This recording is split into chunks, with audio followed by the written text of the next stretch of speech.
Hello friends, இன்றைக்கி நம்மளோட சேனலில் என்ன பார்க்க போகிறோம்னா மருதமலை முருகன் கோயிலை பற்றி தாங்க பார்க்க போகிறோம்.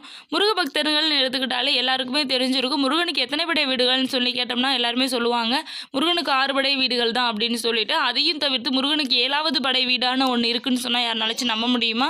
ஆமாங்க, முருகனுடைய 7ஆம் படை வீடு தாங்க மருதமலை முருகன் கோவில்.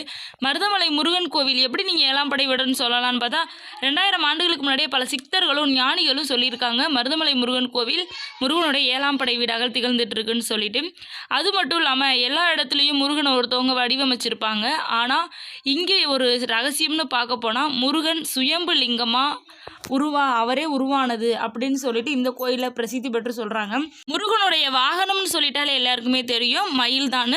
இங்கே வந்துட்டு அதையே புரட்டி போடுற மாதிரி ஒன்று இருக்குங்க. முருகனுக்கு இங்கே வந்துட்டு வெள்ளை குதிரை தாங்க வாகனமாக அமைஞ்சிருக்குது.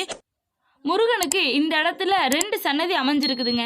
கண்டிப்பாக இப்போ எல்லாரும் இந்த இடத்த விசிட் பண்ணி